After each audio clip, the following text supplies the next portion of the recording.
This is a gorilla. Your folks are both gorillas. You are a gorilla. They propose revisions that always seem to involve less respect for the rights of free nations and less freedom for the individual. These matters would be difficult under any circumstances. They are further complicated by a trend in Western countries away from global engagement and democratic confidence. Parts of Europe have developed an identity crisis. We have seen insolvency, economic stagnation, youth unemployment, anger about immigration, resurgent ethno-nationalism, and deep questions about the meaning and durability of the European Union. America is not immune from these trends. In recent decades, public confidence in our institutions has declined. Our governing class has often been paralyzed. The American dream of upward mobility seems out of reach for some who feel left behind in a changing economy. Bigotry seems emboldened.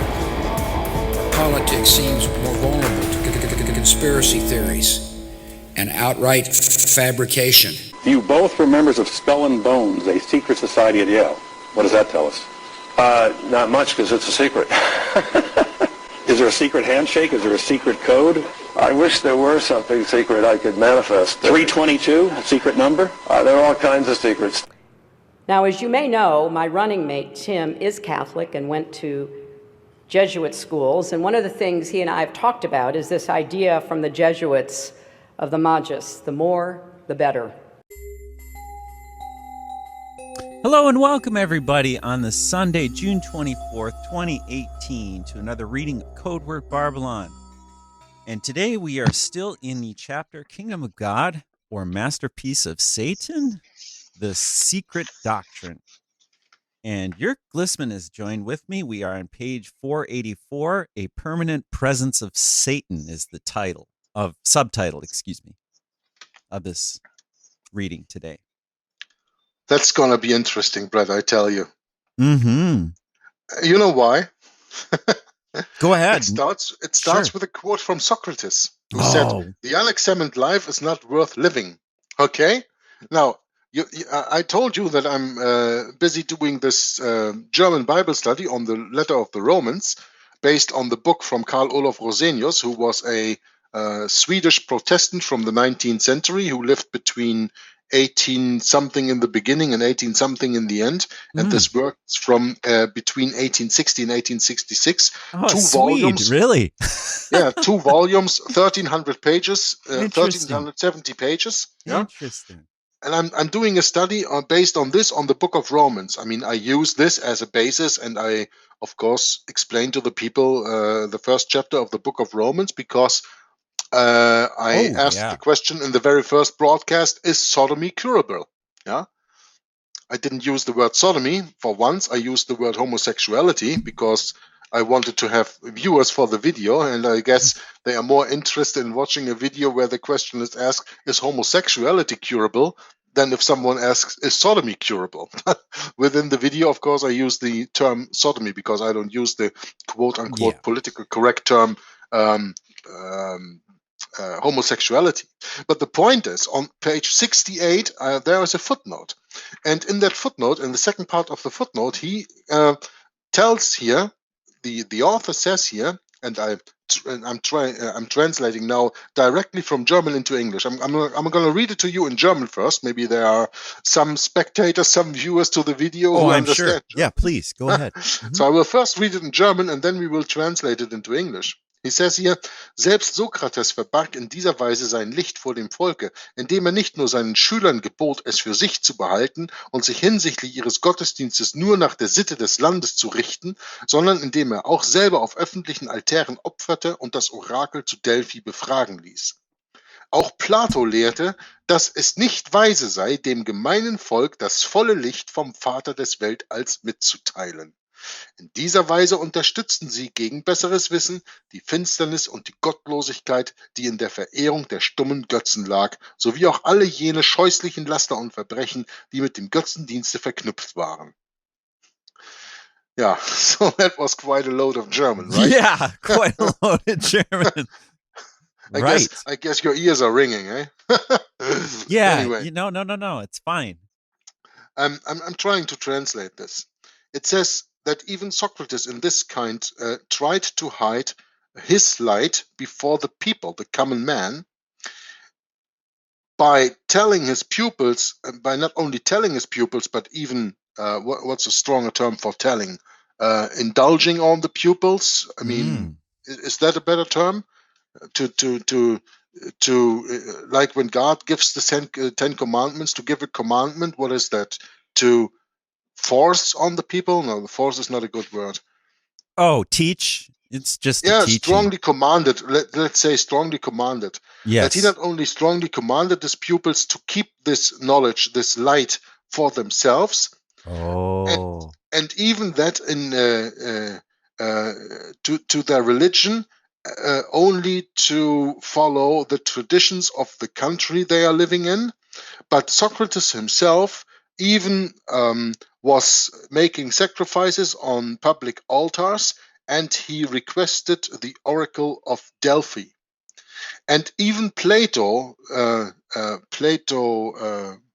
learned, taught, sorry, Plato taught, quote, that it is not very wise to tell the vulgar people the full light of the Father of the universe, unquote. And in this way, they both supported, against better knowledge, the darkness and the Gottlosigkeit, godlessness that lies in the veneration of dumb idols, yeah, because that's what it's all about, idol worship, as also all abominable works and crimes that are linked to these kind of religious services. So, did you get a little bit of the message that I wanted to bring over So from that basically, translation? yes, basically he's just using esoteric knowledge and lording it over the people, just like the popes do. Yeah, and saying openly that it is not wise to teach the vulgar man, the man in the street, John Doe, Right. the light of the creator of the universe. Yeah. I mean, this is Socrates. Many people say, well, he was a Greek. What did he know of God? Well, people don't have any idea, probably, that the Septuagint, that is the Greek translation of the Old Testament, was made about 500 years before Christ was born. So at the time when Socrates and Plato and all these guys lived, which was between 450 and 300 AD, they had the writings of the Jews. They had the writings of the Israelites. They had the writings of what we call today the Old Testament in the form of the Septuagint, in the Greek form, that they could read it. I see. They knew it, but they, of course, did not make work of telling the people about this. No, it's better to keep it for ourselves, you know? That's what right. they said.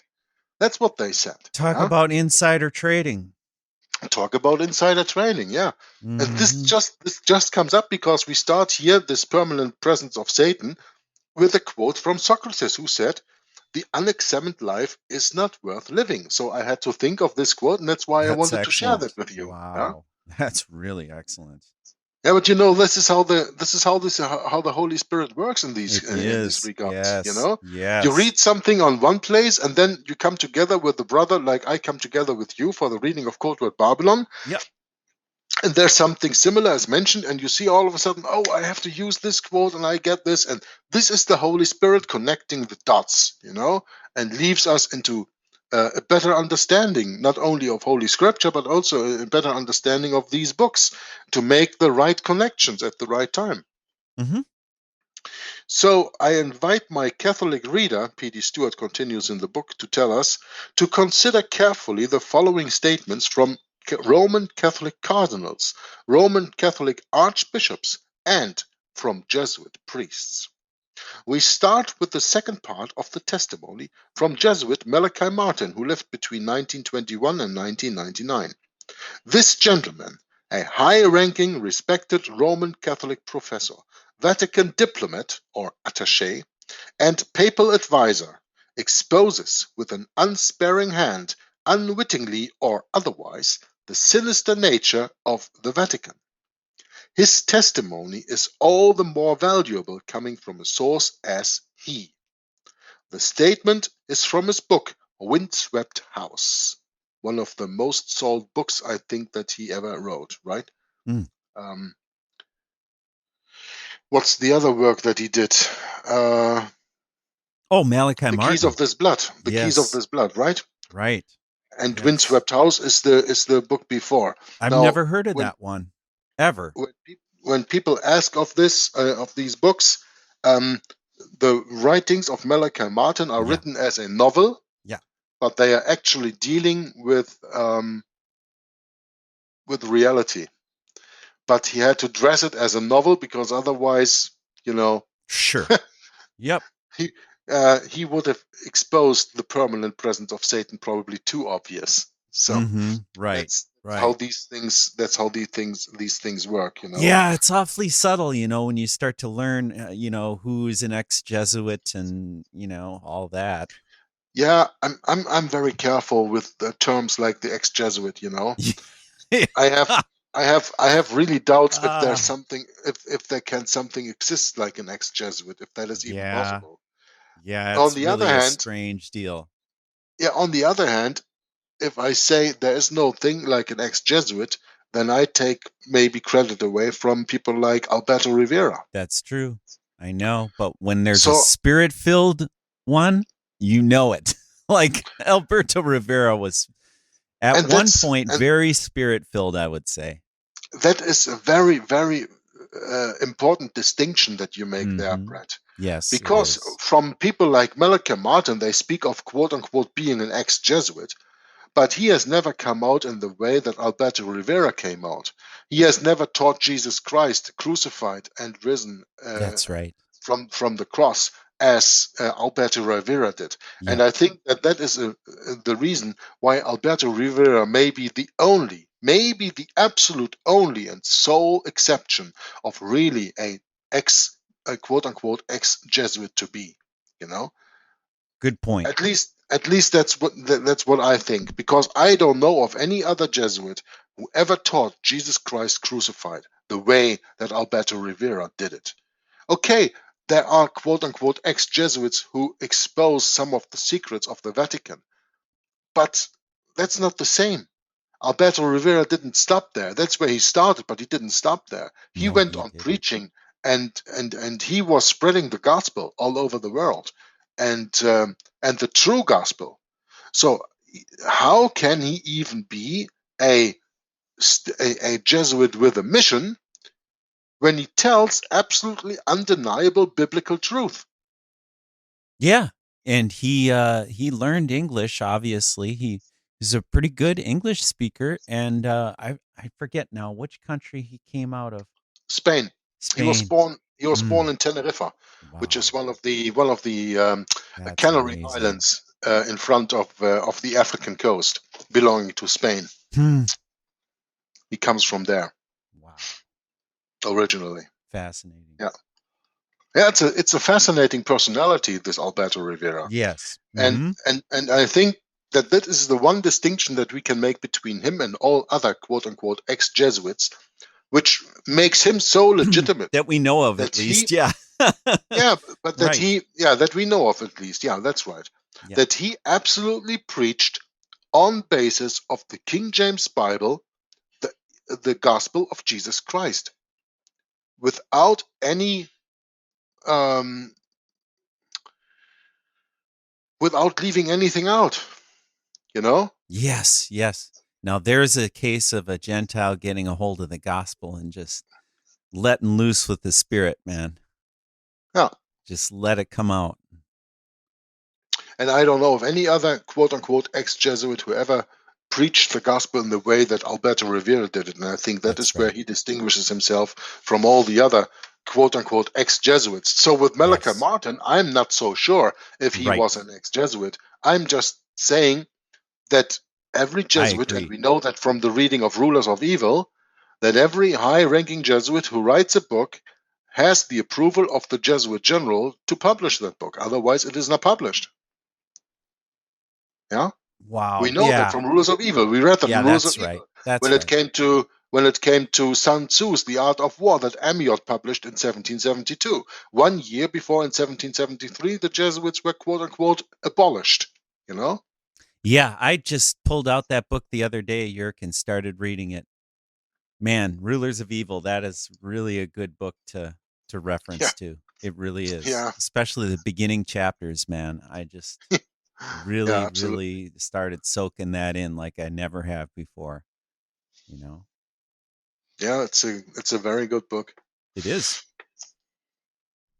Okay, so let's go to the statement that Malachi Martin does in his book, A Windswept House. Quote, "It became unarguable to Pope Paul that now during this papacy, the Roman Catholic organization carried a permanent presence of clerics who worshipped Satan, of bishops and priests who sodomized boys and each other, of nuns who performed the quote-unquote black rites of Wicca, including Sundays and holy days, were committed and permitted at holy altars. Sacrilegious actions and rites were not only performed on Christ's altars, but had the connivance or at least the tacit permission of certain cardinals, archbishops, and bishops." Unquote. Well, there, of course, is a lot to be said in this little quote that you can discuss about. First of all, it says sacrilegious actions and rites were not only performed on Christ's altars. Christ doesn't have an altar in any church in this world that's made of right. stone. Yeah, Only so they're natural already stone that hasn't been touched by human hands. That's right. Yeah, but Brett, the point is, with writing things like this, you see the deception that he is still a Jesuit. Yeah. A real Bible-believing Christian would have never written that there were sacrilegious actions and rites performed on Christ's altars. He would have said those were performed on pagan altars That's true. that have the appearance of Christianity in the Roman Catholic Church. I mean, a true Bible-believing Christian would not have written something like this. And it is quotes like this, when you analyze quotes like this to the bottom, Mm-hmm. that you understand that there is no such thing as Malachi Martin being an ex-Jesuit. He is still, I mean, he probably had permission to tell these and Sure. these and these Oh, secrets. of course. You know? Yep, you're right. He Because only- they need these types of devices to agitate and to work the other side of the Yeah, agenda. and they also know, of course, that he only reaches a small public. Mm-hmm. I mean, Sure. That's true. I don't know where I heard this. I think that was in one of the videos that I lately had about some publishing company, you know. And I don't know where I got that from. Was it a conversation? Was it a video? I don't know. I really cannot tell you the source anymore. But the point was, well, you have a small little company, a publishing company, and what you are publishing, that doesn't reach that many people. That is not important to us. If you would be reaching more people, we would need to shut you down. And that is just a confirmation of Miranda Prosos and Inter Mirifica, that all important publishing media are in the hands of the Roman Catholic Church. And that when there is one independent or one more independent, that it will be shut down at that moment when it reaches a certain level of fame. Yeah? When there are more people all of a sudden listening to than that was expected from the beginning. Then they have to shut that down. Well, Malachi Martin, they knew what he was writing all about. He said, well, he's going to have a small public anyway to do this, so let him do. He doesn't do any harm, you know? Mm-hmm.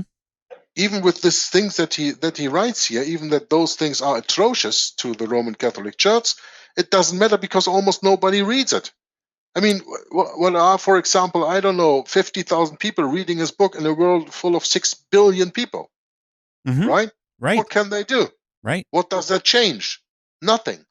But when all of a sudden 4 billion would read that book, I guess that would not have been with the permission of the superior general of the Society of Jesus in that case. Mm-hmm. Yeah.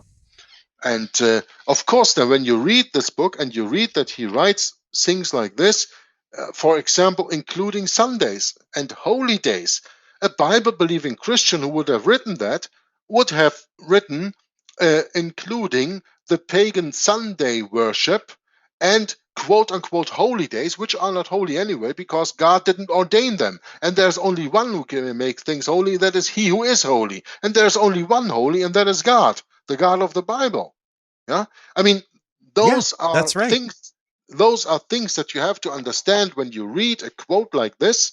And this is for our viewers of this video, that when they get this book, when they read this book, that they are attentive to these little details, because they say the devil is in the detail. Yeah, sure is. Yeah. Especially Why is when the you're devil in dealing the with this detail? Vatican agenda. Yeah, because it is so easy to read over these things, you know?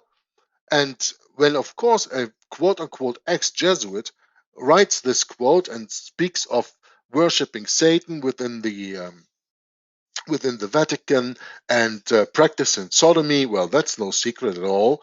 And nuns who perform the quote-unquote black rites of Wicca, well, then it is also interesting to tell them that the real witches will tell you that there is no difference between white magic and black magic. Magic is magic. Yeah, God will not tell. God will tell you that there is no difference whether you use white magic or black magic. When you use magic, whether with a C or with a CK, however it is written, Yep. it doesn't matter. It is always an abominable act to It's always our of the Lord. devil. That's right. It's always of the devil. Yeah, it doesn't matter. So by reading these things and reading it the way that Malachi Martin writes it, and by understanding it the way that I try to hope to explain it to you how they should be understood, you know that Malachi Martin probably was not a quote-unquote ex-Jesuit, but he was just something who had permission to reveal some kind of secrets within his realm. And they are always allowed. Malachi Martin's very popular in these circles, like this George Neary Coast to Coast program. I think that he's been on there many, many, many times. And does George Neary also promote rulers of evil? No. Does he also promote Romanism and the Reformation? No.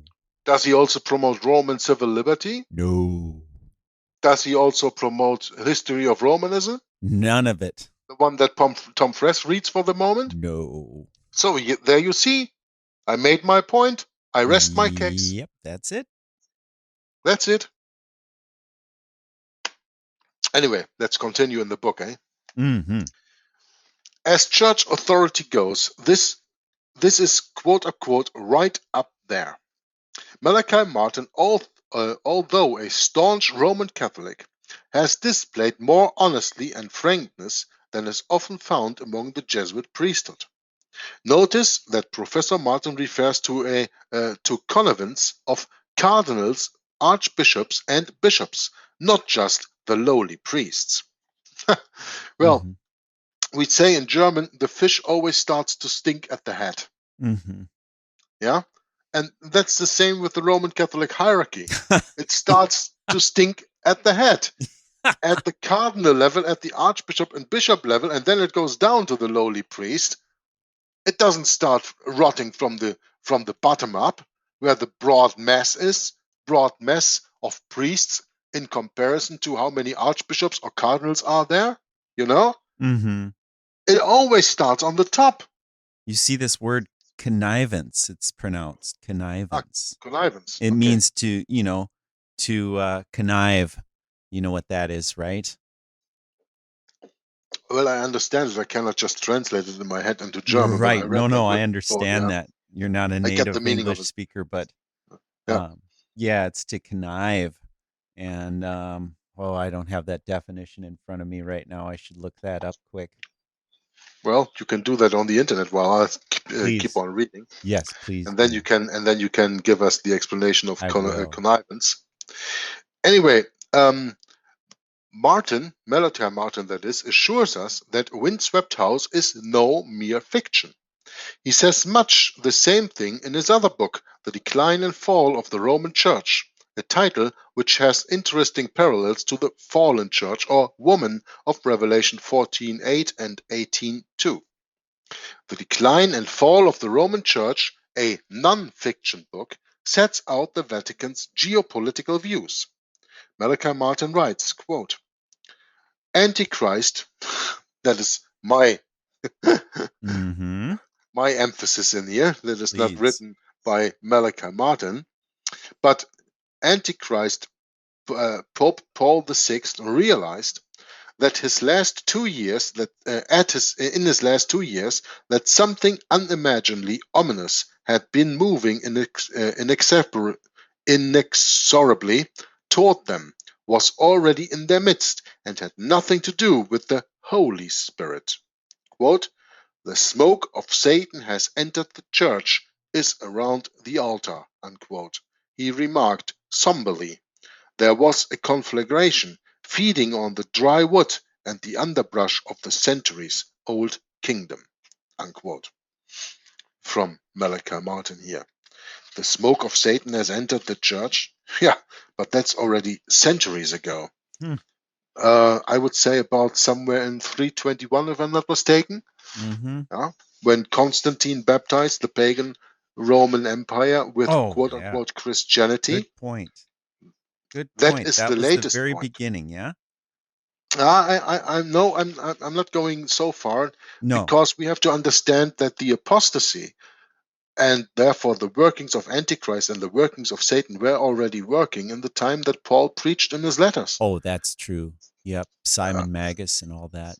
Yeah, even Simon Magus, and he appeared in chapter 8, if I'm not mistaken, from the book of Acts. Yeah, and before that, Judas Iscariot too.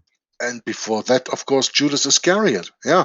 So this is something that has been working all the time. But when we even take this down to where in the Roman Catholic Church has it been working? Well, the Roman Catholic Church from the beginning was infiltrated by the smoke of Satan, I'd like to say, in that regard. Because the Roman Catholic Church never was Christian. And we have to understand that even the churches in the very beginning, in the first century, but surely in the second and third century too, that they all were of danger of falling away. I mean, this is why Paul preached that we should be careful of falling away. This is why Jesus Christ, in the first chapters of Revelation, speaking to the 7 churches, he warns them of their falling away. He warns them of their apostasy that creeps in there. Why did he do that? I mean, John wrote the book of Revelation or finished the book of Revelation 95 or 96 AD, right? Mm-hmm. So the revelation was given around that time. Why would Jesus warn that already there the apostasy has crept into the churches? Well, that's exactly the point. The smoke of Satan has entered the church. The smoke of Satan has entered the church of Jesus Christ from the beginning. Just as you made the righteous point that Judas Iscariot, as the smoke of Satan, entered even the congregation of the 12 apostles. That's right. So you really have to be careful when you read these quotes and then you say, oh yeah, well, that's wonderful what he reveals here. That's true. Think a little bit further than that. Okay, I've got connivance in front of me right now. Think a little bit further than your nose is long. Yeah, yeah, that's right. That's a good point. You know, it's easy to overlook the little subtleties like this. Now, here's this word connivance from the 1828 Webster's Dictionary online edition. Connivance is properly an act of winking, hence, figuratively, voluntary blindness to an act. Intentional forbearance to see a fault or other act, generally implying consent to it. Mm-hmm. Yeah. Okay. It's a nasty little word, connivance. Yeah. Yeah. I had to point that out. Thank you, Brett, for sharing that with us. So the author continues to say, this, referring to the quote that I just read, this is staggering. Well, P.D. Stewart then might be astonished about that. I'm not astonished about that because that's why I try to explain what is meant with these things when Malachi Martin quotes things like this. Yeah, this expression, the smoke of Satan, that Martin says, there's an S too much. It's Malachi Martin, the name. This expression, the smoke of Satan, that Martin says has entered the church, is a term that appears to have been taken straight out of the book of Revelation, chapter 9, verses 2 and 3, where it speaks of the smoke of the bottomless pit and the angel of the bottomless pit, called Apollyon or Abaddon, meaning the destroyer. The smoke spoken of there is Satan. Note also that the Abaddon, meaning Satan, note also that the secret password of the 32nd degree of Scottish Rite Freemasonry is Abaddon, meaning Satan. This very word is used in Revelation 9, verse 3. In his last published work, The Keys of This Blood, and this is probably the book most people from Malachi Martin know, in his last published work, The Keys of This Blood, Martin repeats his allegations of Satanism in the Vatican, but this time with a most stunning explanation about why it has not been rooted out of the Catholic Church. Well, because Belial cannot cast out Belial, right? Mm-hmm. On page 278 of his book, Malachi Martin sheds additional light on this issue, and the more light we get, the uglier it looks. Martin writes, quote, rumors tied its installation to the beginning of Paul VI's reign in 1963, speaking of Antichrist Paul VI. Indeed, Antichrist Paul VI had alluded somberly to the smoke of Satan which has entered the sanctuary, an oblique reference to an enthronement ceremony by Satanists in the Vatican, unquote. This is truly a most stunning revelation from a man who was a diplomat, who was an advisor and confessor to 3 popes in recent memory, not at least Pope John the 23rd. The San Jose Mercury News described him as the, quote, most knowledgeable about the inner workings of the Vatican, unquote. And the Dallas Morning News said of Malachi Martin, quote, in biblical times, they would have called him a prophet, unquote. Do you see how in this mainstream media here, this quote-unquote ex-Jesuit is elevated to a quote-unquote holy status, and he is a Jesuit? I mean, you can only do that when you have no idea what a Jesuit really is, all right? Mm-hmm. When you have no knowledge of the Secreta Monita, when you have no knowledge of the awful oaths of the induction of the Jesuits, right? Right. This is just ridiculous what the Dallas Morning News says on Malachi Martin. In biblical times, they would have called him a prophet. I don't think they would have called him a prophet. I think they would have thrown him out of the jurisdiction of Judea as far as they could throw him. Yeah. Mm-hmm. Mm-hmm. Right. Yep. It's just that how familiar are we with biblical times? This is the question. How much have we studied these old books? You know, because really it's the old paths that we are supposed to enter in the book of Jeremiah, you know, and I believe that's in chapter 6.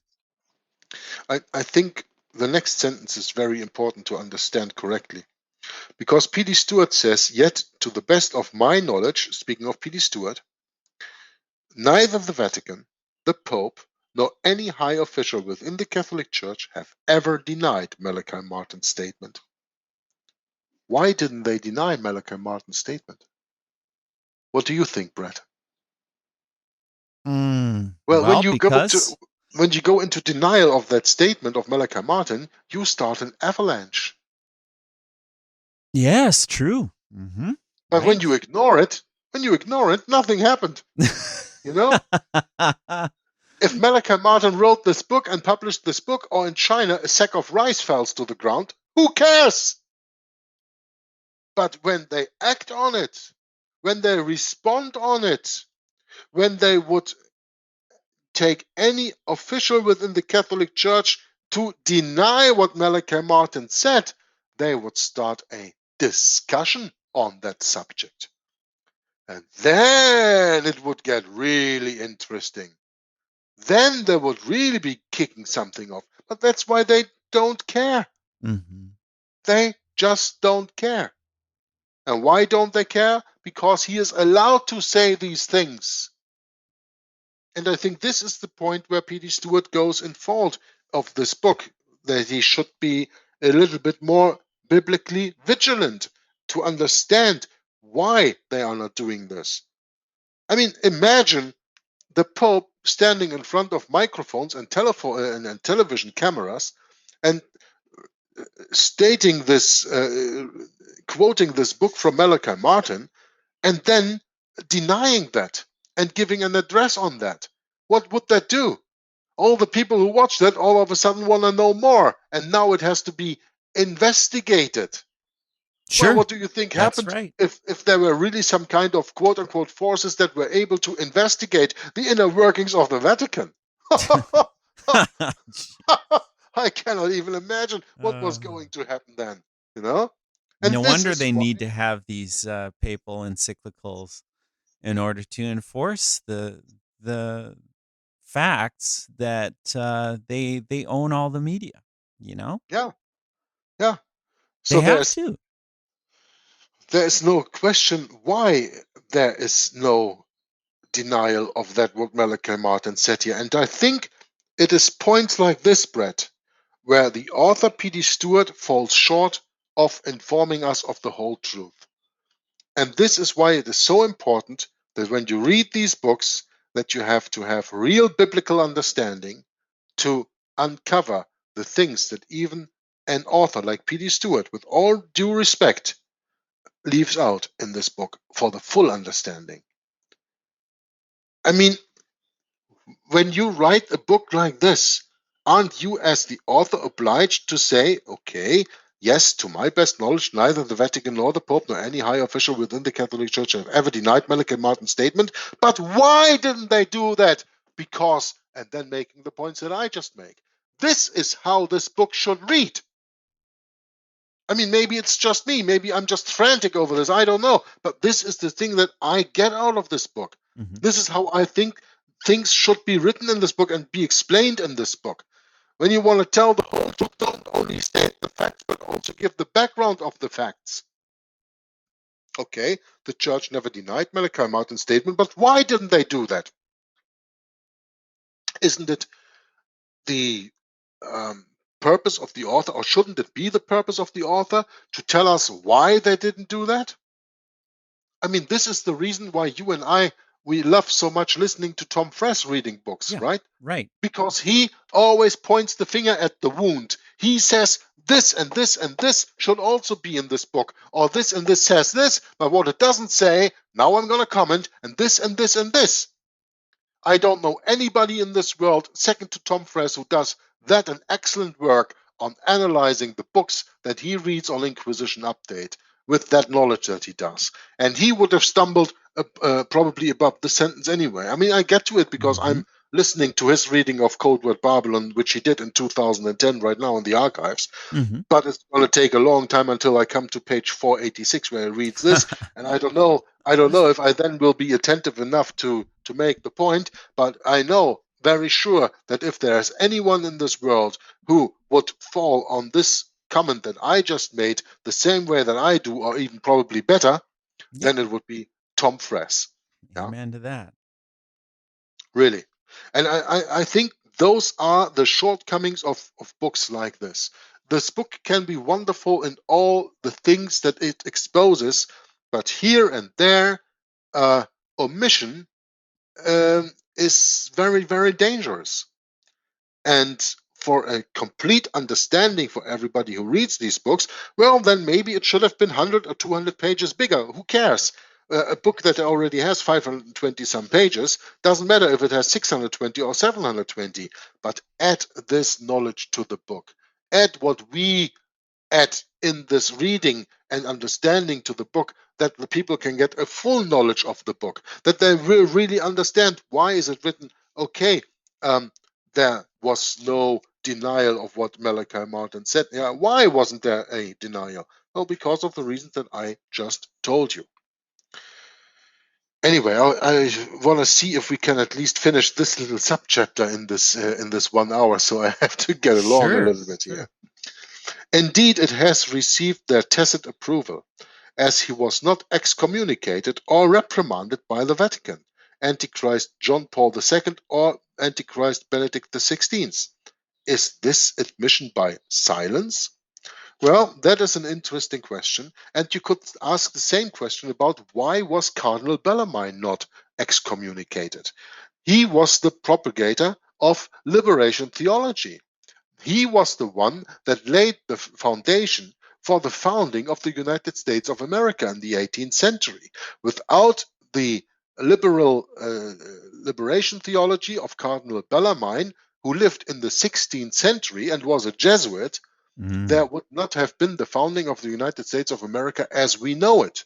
There would not have been the movement of the Jesuits called the Illuminati. The humanist movement would not have been taking place without liberation theology. And was Cardinal Bellarmine excommunicated? No! Why wasn't he excommunicated? Because the Jesuits always play both sides. And when they see that they don't have enough on one side, they invent another side and control that too. That is called Hegelian dialectic. That is called thesis, antithesis, and then coming to a synthesis. When the Roman Catholic Church had no answer to the Reformation, but putting out the Jesuits and start an all-round war against the Reformation, they saw that they could not win that war in this way. They had to do it another way, and they had to take the slogans that the reformers used and use them against them. Liberty, brotherhood, fraternity, eternity, blah, blah, blah, all the stuff, from the French Revolution. Well, that is all implanted by the Jesuits in the first place, and they then use that to their advantage. That's what they do. That's how they do it. Yeah, that's really a good point, Jörg, and that's something that I wish to learn a lot more about is the French Revolution, because I believe that history has been really swept under the rug here in America. I mean, hardly anyone knows about that. Yeah, and that's a very important part. Very important. Very significant. And I don't want to deflect too much from the book reading here with all these comments, but I think that we have to understand that when the author says, why was he not, speaking of Malachi Martin, excommunicated or reprimanded by the Vatican? Is this admission by silence? Well, why was not Bellarmine excommunicated also? I mean, this is even a question that Tom Frass asked on one of his broadcasts. And I said, well, I thought to myself when I listened to it, I said, Tom, that's so obvious. Because he was working for the Vatican, and sometimes you need to promote the enemy's agenda to make it more popular, to get it, and then to infiltrate it and to control it from the beginning. And that's what they did. Yes. That's what they did with liberation theology. Yeah, that's right. But only when you have this understanding, you will get to the nitty-gritty of books like this. That's right. And therefore, I think it is really absolutely imperative that you understand these points that I'm making here. I mean, you can call me a nutcase, I don't care, but I at least understand what this book says even between the lines. And this is reading between the lines. Yes, this is analyzing between the lines. And these are very, very important points. I mean, we are dealing here with a book that calls itself Code Word Babylon, Danger in the Vatican. What danger in the Vatican? Is the Vatican ever in danger? I tell you when the Vatican ever is in danger, the moment Jesus Christ returns. Oh, yeah, that's right. And before that, the Vatican is not in danger. Yeah, there is no danger in the Vatican except the danger that they put in there themselves. Yeah, and that's something that we have to understand when we want to read this book and understand this book. That reminds me of a quote that Antichrist Jorge Bergoglio, Pope Francis, said to Joint Session of Congress about a delicate balance. I wish I had that transcript in front of me with that quote right now. But I have it somewhere on my computer, yeah. Yeah, I could look that up while you're talking here. Yeah, you could. It really reminds me of that, he came before a joint session of Congress and spewed out all this nonsense, and everyone just sat there and, oh, yeah, yay, it's the Pope come to save us on his white horse. Bull crap. Well, I say that he was the rider on the pale horse, not on the white horse. There we go. Thank you. Well, whited Sheplikers, right? Yeah, but you know who sat on the pale horse, right? Yeah. Death followed him, That's right. the rider of the pale horse. That's Huh? right. Yeah. Anyway, let me continue, and you can look that up in the transcript of Pope Francis's visit to the joint session of Congress in 2015. Yeah. Okay. Oh my God, was that already 2015? Is that so long ago?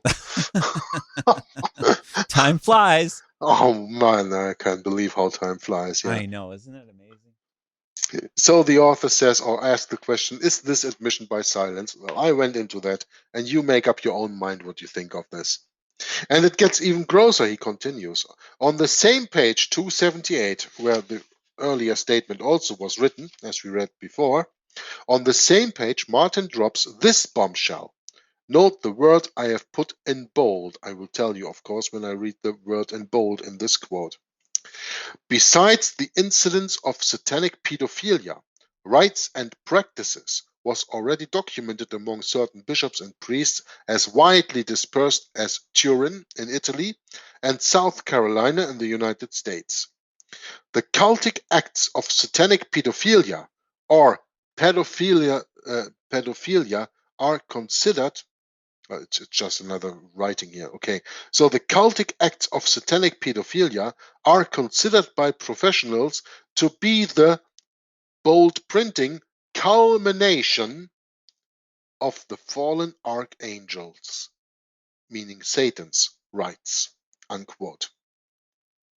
Now again, besides the incidence of satanic pedophilia, rites and practices was already documented among certain bishops and priests as widely dispersed in Turin in Italy and South Carolina, United States. The cultic acts of satanic pedophilia are considered by professionals to be the culmination, meaning the highest phase of the fallen angel Satan's rites, meaning the epitome, The cultic acts of satanic pedophilia are considered by professionals to be the epitome of fallen angels' rites. Speaking of Satan, when we address the fallen angel here, the head of the fallen angels.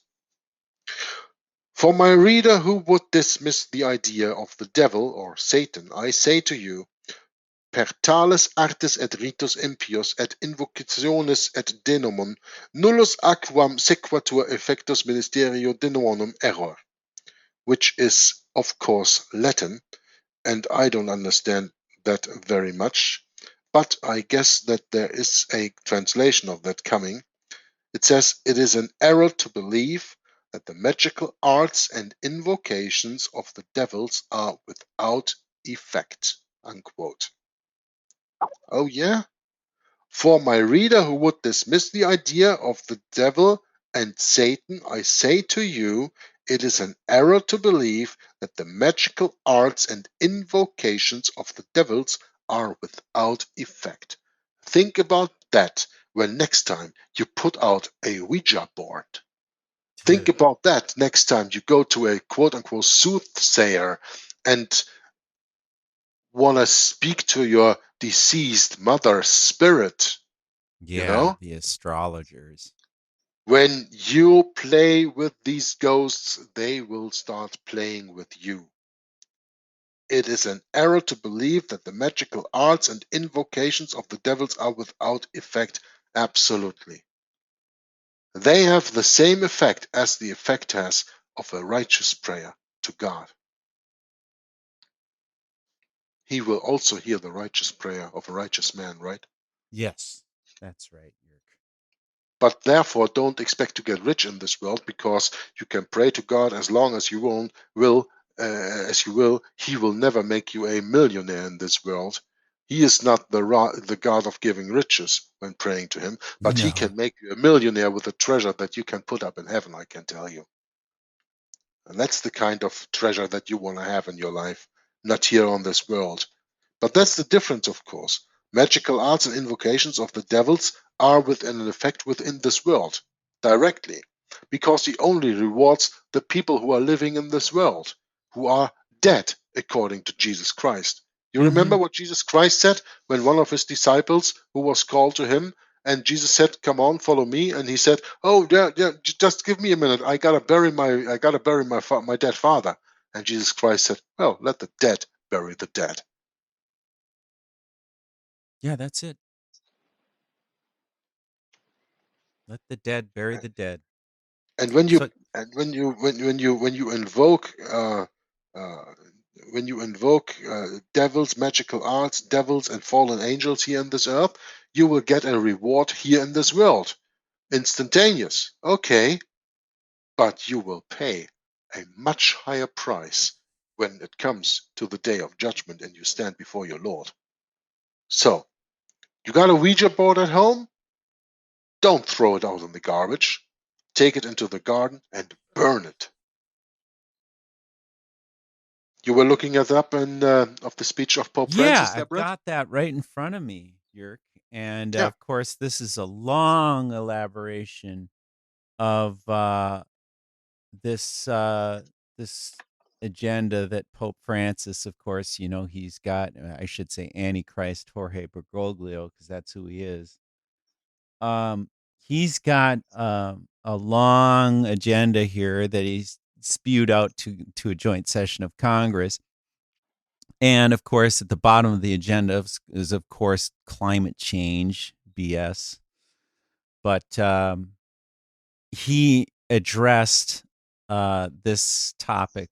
I will read right now from the top of the paragraph. I may as well just read the whole paragraph because then it gives you a little bit more of a snapshot. Okay, so this is the quote from Pope Francis' lips to a joint session of Congress, the script he read. All of us are quite aware of and deeply worried by the disturbing social and political situation of the world today. Our world is increasingly a place of violent conflict, hatred, and brutal atrocities committed even in the name of God and religion. We know that no religion is immune from the forms of individual delusion or ideological extremism. This means we must be especially attentive to every type of fundamentalism, whether religious or of any other kind. A delicate balance is required to combat violence perpetrated in the name of a religion, an ideology, or an economic system, while also safeguarding religious freedom, intellectual freedom, and individual freedoms. I suppose we can just end the quote right here. That's good enough. Mm-hmm. Yeah, I mean, he's just telling you they got it all. Yeah, he's not called the God of this world for no reason, you know? That's right. And did you hear anyone protest it? No. Nope. Nope, not in that realm. They were giving him standing ovations. Standing ovations. At least 3 times during that speech. Oh, much more than 3. I think 30. I don't know. Well, then I'm on the safe 30. side with at least 3. I don't know. Yeah, I think there is a way too many. Yep. Yeah, but that's, what is this Unum Sanctum? Unum Sanctum, yeah. Yeah. The bull from Pope Boniface VIII in 1302. It is absolutely necessary for every human creature to be subject to the Roman Pontiff for salvation. It is absolutely necessary for the salvation of every human creature to be subject to the Roman Pontiff. Thank you. Yeah, that's it. That's how he said that. Okay, that's a nice ending of your quote there, and I think we have already reached the hour, so we don't finish this subchapter this time. We will do that next time. No problem. And Yeah, no, I don't care how many pages we read, you know. I think there were some very important points that we had to bring over to our listeners and viewers of these videos. Mm-hmm. And even though we have one page to go for this subchapter, I'm not going to do this right now because we know that the attention span of the people is only about an hour. I mean, and that is don't take this as an offense, people. It is when you go to school, your lessons are 45 minutes, right? Mm-hmm. And then you have a break. Why? Because your attention span just goes off. Even in school, they know that. Yeah. With a video, of course, you have the possibility to pause it, do something else, come back and return to it later. Well, you can do that with a 1 hour video anyway. Also, therefore, they don't need to be much about 1 hour. I think to keep it within the hour, that is when you can soak up the information that is giving you like a sponge, because that's what we love you to do. That you soak this up like a sponge, and then when you're done with this video, you turn to your Bible and you measure everything that we said on the Word of God. That's all we ask, and that's all we want.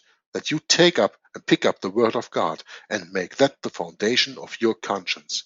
Let God be the foundation of your conscience, the God of the Bible, and not the God of this world. I'll see you next time when we continue in the subchapter A Permanent Presence of Satan in the reading of the book Code Word Babylon 666 Danger in the Vatican by P.D. Stewart. Looking forward to that. Thank you very much, Brett, for the invitation and your time, and of course for then later on producing the videos. Mm-hmm. And thank you, all the spectators, for watching this video, listening to it.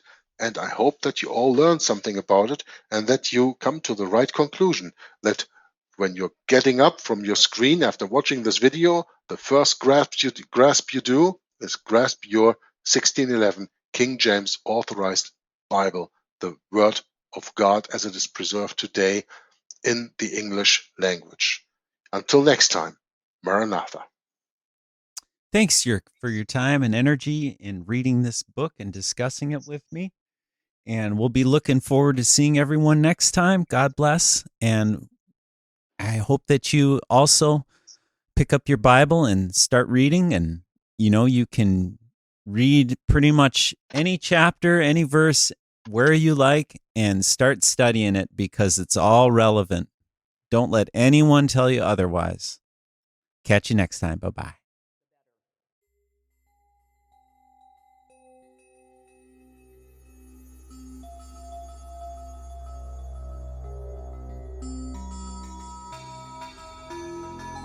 That for the first time in human history, for the first time in all of human history, almost all of mankind is politically awake. And these new and old major powers face still yet another novel reality, in some respects unprecedented. And it is that while the lethality of their power is greater than ever, their capacity to impose control over the politically awakened masses of the world is at a historical low. I once put it rather pungently, and I was flattered that the British Foreign Secretary repeated this, as follows. Namely, in earlier times, it was easier to control 1 million people. Literally, it was easier to control 1 million people than physically to kill 1 million people. Today, it is infinitely easier to kill 1 million people than to control 1 million people. It is easier to kill than to control. We're at the very beginning stages of a very brutal and bloody conflict. And I believe that we've come horribly off track in the years since the fall of the Soviet Union. And we're starting now in the 21st century, which I believe strongly is a crisis both of our church, a crisis of our faith, a crisis of the West, and a crisis of capitalism. His son Jesus is here in our midst. His bride, the church, is honored to host an event affirming the dignity of the human person and the sacredness of all human life. I think Russia is no longer a communist state, first of all. That's very important to realize. It hasn't yet defined itself, however, effectively as a democracy. It is still uncertain. We're at the very beginning stages of a very brutal and bloody conflict. of which if the people in this room and the people in the church do not bind together and really form what I feel is an aspect of the church militant, if the people in this room and the people in the church do not bind together and really form what I feel is an aspect of the church militant, to really be able to not just stand with our beliefs, but to fight for our beliefs against this new barbarity that's starting, that we will literally eradicate everything that we've been bequeathed over the last 2,025 years. You didn't mention the president by name, but it was hard not to conclude that that's who you were referring to. Is that fair? I was certainly referring to the threats that we are now facing with this stated goals of this administration, which would upset the last 70 years of a new world order which was established after World War II. 70 years based on human rights, respect for the law, free trade, all of the things, aspects of this world order that took place after one of the most horrific, terrible wars in history, and I'm for maintaining it. We are grateful to be citizens of one nation under God, who acclaim this evening that in God we trust. Bless our two candidates, our benefactors, and those whom the L. Smith Foundation has been honored to serve for 7 decades. Guide us safely home, both this evening and for all eternity, through Christ our Lord. Amen.